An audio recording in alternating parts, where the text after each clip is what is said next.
Bonjour à toutes et à tous et bienvenue sur la chaîne Histoires électroniques. Alors aujourd'hui, on va s'attaquer à la biographie d'un duo français qui a été l'un des fers de lance et l'un des pionniers de cette fameuse French Touch à la fin des années 90, un duo qui a connu beaucoup de hits et à l'international et en France. Non, il ne s'agit pas des Daft Punk, mais il s'agit des Cassius, Hubert Blanc-Francard et Philippe Serbonesky, qui bien avant de s'appeler Cassius ont été aussi à l'origine de plein d'autres tubes et plein d'autres groupes, car ils sont dans l'industrie musicale et dans la production musicale depuis une bonne paire d'années, depuis même les années 80. On va voir ça.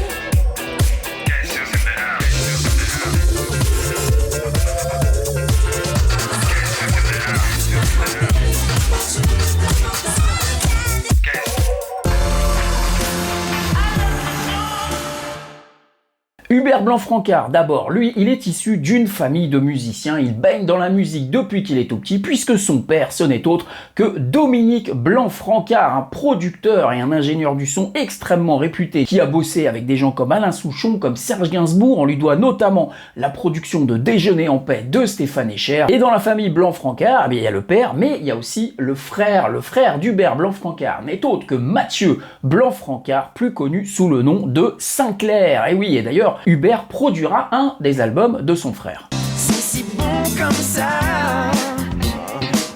Bref, le petit Hubert, dès son plus jeune âge, est formé et intéressé à la musique. Il a très rapidement des instruments de musique, une batterie, une guitare, et il va rapidement abandonner les études pour suivre son père dans les studios et devenir assistant de production. C'est un boulot purement technique, on ne demande rien d'autre à l'assistant de production, on ne lui demande pas son avis, on ne lui demande pas de s'exprimer, ce qui lui vaudra d'ailleurs une belle remontée de bretelles, car il est présent lors de l'enregistrement du single Ouragan de Stéphanie de Monaco. Il est tellement catastrophé par cet enregistrement et par la chanson qu'il fait la gueule et qu'il se fait virer du studio par le producteur. Personne te demande ton avis quand t'es assistant. Le gars il est obsédé par Toto et il déboule Stéphanie Monaco et la meuf elle fait 350 prises pour faire une demi-phrase.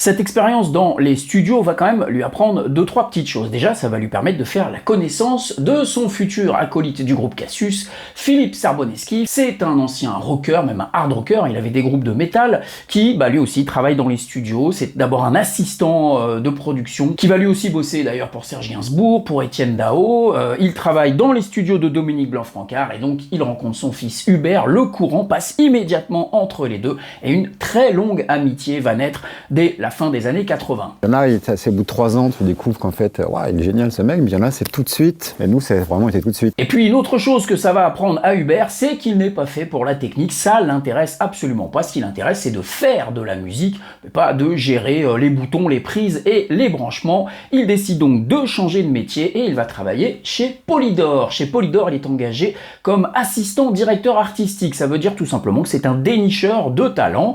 Il est chargé d'écouter les démos, d'écouter les maquettes, d'aller dans les bars, dans les cabarets, dans les métros pour essayer de dénicher des nouveaux talents. D'ailleurs, on lui doit à son actif d'avoir fait le forcing pour signer chez Polydor un petit groupe de dance music qu'il entend et qu'il trouve plutôt pas mal, c'est Latino Party, et oui, qui a été signé et vendu en France grâce à Hubert Blanc-Francard. Enfin, grâce... D'ailleurs, c'est aussi à cette époque, voyant défiler dans les studios du label une quantité innombrable de groupes dont la majorité sont quand même très mauvais, qu'il se dit que finalement, lui aussi peut faire de la musique et il peut faire certainement mieux. Bon, mais au-delà de Latino Party, le gros coup d'Hubert Blanc-Francard chez Polydor, c'est d'avoir déniché un jeune rappeur. Il reçoit une maquette d'un DJ, Christophe Viguier, qui est accompagné de danseurs et d'un rappeur, Claude Mbarali. Ce DJ, ce n'est autre que Jimmy J, et le rappeur est plus connu sous le nom de MC Solar. Tout a commencé là-bas dans la ville qu'on appelle Maison Alfort. Quand je vois une Fatma chelou qui fait vibrer son corps. Et oui, tout a commencé là-bas, effectivement. C'est grâce à la signature de MC Solar chez Polydor que la carrière d'Hubert et Philippe va vraiment décoller à partir de ce moment-là. Hubert va être nommé producteur exécutif de l'album d'MC Solar. Producteur exécutif, c'est lui qui décide un peu comment l'album va être arrangé, comment les chansons vont être produites, quelles chansons vont être mises sur l'album, et il fait appel à ce moment-là, du coup, à son ami Philippe, ingénieur du son, qui deviendra arrangeur de l'album. Ils vont même être épaulés d'un troisième larron, un troisième ami qu'ils connaissent à cette époque-là, ami qui deviendra aussi d'ailleurs une des têtes d'affiche de la French Touch, c'est Étienne de Crécy. Histoires électroniques, c'est bien sûr cette chaîne YouTube à laquelle vous êtes bien entendu abonné, mais c'est aussi un compte Instagram, c'est une playlist, c'est aussi un index et un annuaire de tous les artistes et morceaux, et enfin un Patreon qui permet de soutenir financièrement cette chaîne en échange de bonus exclusifs. S'ils n'y sont pour rien dans le premier single Bouge de là, par contre, la moitié des morceaux de l'album a été arrangé et composé par Philippe et Hubert, notamment Qui sème le vent récolte le tempo, qui est basé sur une boucle de jazz trouvée par Hubert. Car qui sème le vent récolte le tempo.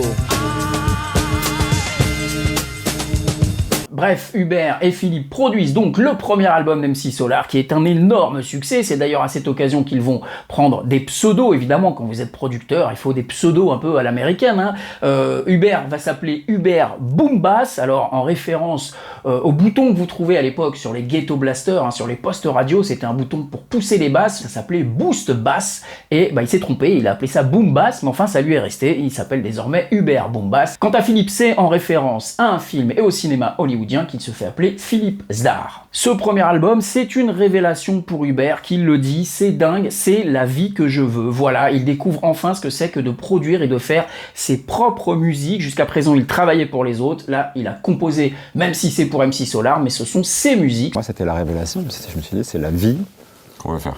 Que je veux avoir, c'est me lever le matin, aller au studio ou bosser chez moi pour aller au studio. Et aussi, on a découvert un autre truc, on pouvait très bien faire un disque et le finir.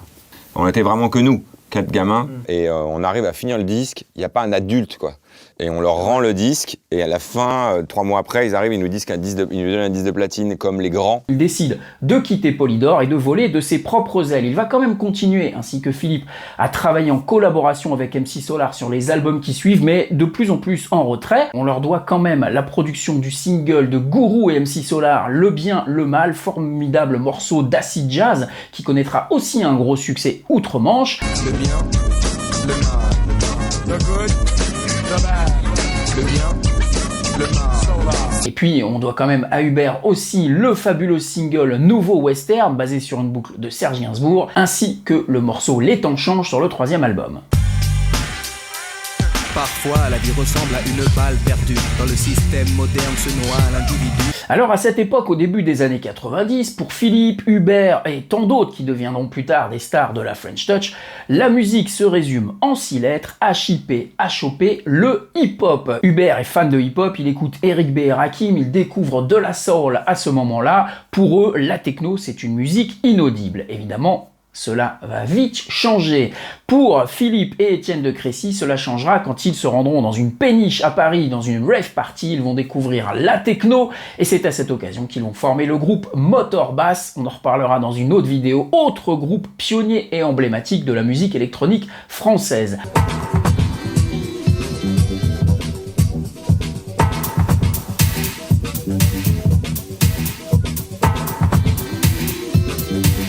Pour Hubert, ça prendra un peu plus de temps. Il est toujours réfractaire à la house et la techno pour le moment. D'ailleurs, quand il avait 15 ans et qu'il voulait faire déjà de la musique, il refusait de toucher un ordinateur. Il disait c'est inconcevable qu'on fasse de la musique avec un ordinateur. La musique, ce sont des instruments, ce sont des vrais instruments. Évidemment, sa vision va changer, notamment grâce à son frère, Sinclair, qui chez lui a un ordinateur, un Atari ST et notamment un sampler. Et là, il le dit avec humour dans son livre, Hubert, le livre Boom Bass qui m'a beaucoup servi pour cette vidéo.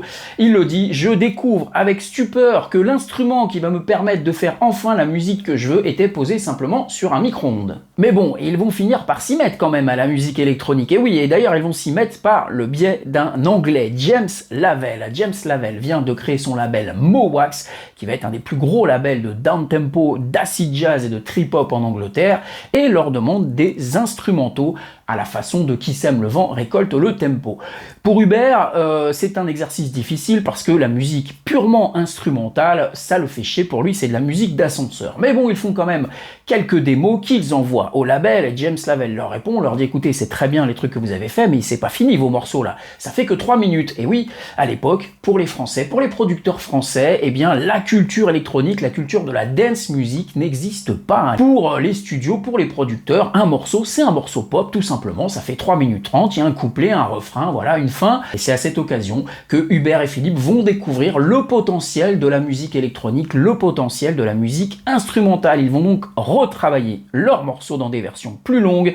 Ça donnera le mini-album Tribulation extrasensorielle. Ils prennent d'ailleurs à cette époque le pseudo La Funk Mob et ce mini-album est l'un des albums de trip-hop et de down tempo les plus recherchés de l'époque.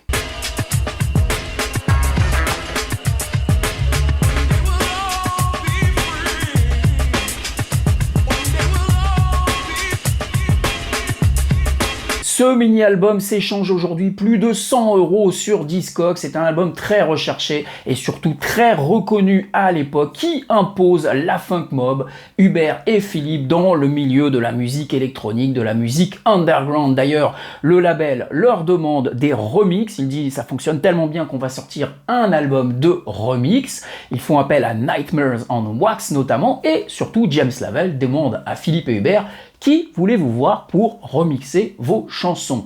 Eh bien, les deux ne se dégonflent pas et vont chercher les deux plus gros noms du moment dans la techno, Richie Hawtin et Carl Craig, les piliers de la techno de Détroit, qui acceptent tout simplement, eh bien, la Funk Mob cette fois-ci passe carrément dans une classe supérieure. Et oui, quand vous êtes remixé par Richie Hawtin et Carl Craig, là, on vous regarde d'un œil un peu différent.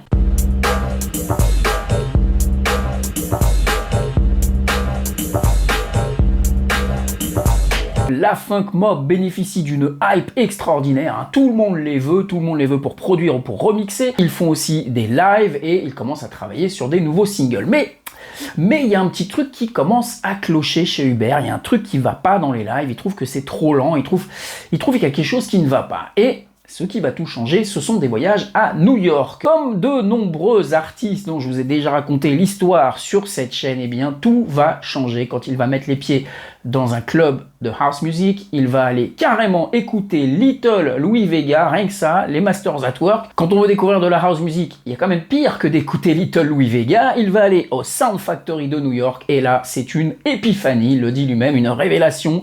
Il va écouter de la musique qu'il n'a jamais entendue auparavant, jamais mixée de cette façon-là. Il ne sait même pas quand est-ce que les morceaux commencent, quand est-ce que les morceaux finissent. Et il y a une espèce de sensualité et de chaleur dans le club et dans la musique de Little Louis Vega qui fait que ça va tout changer dans sa tête, ça va tout déclencher. Il revient à Paris, il trouve définitivement que les morceaux de la Funk Mob sont trop lents, il va falloir accélérer le tempo et surtout il va falloir mettre un pied à tous les temps. La Funk Mob va basculer dans la house music. Et pour ce changement de direction musicale, eh bien, ils vont aussi changer de pseudo. D'abord, ils vont fonder un label qui va s'appeler Cassius. Et oui, au départ, c'est le nom du label, pas le nom du groupe.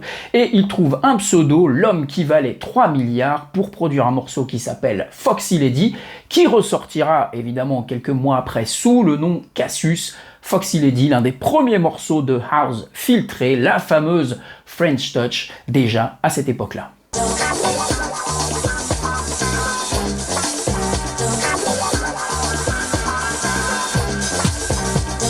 Voilà, j'espère que l'histoire de l'origine de Cassius vous a plu. On se retrouve dans la deuxième vidéo. On parlera des succès, mais aussi des échecs du groupe Cassius, car Cassius est un groupe particulier qui a connu, certes, de gros hits, mais aussi beaucoup d'échecs et beaucoup de flops commerciaux. On verra ça dans la deuxième partie. D'ici là, portez-vous bien, à ciao, bye bye, et n'oubliez pas de vous abonner.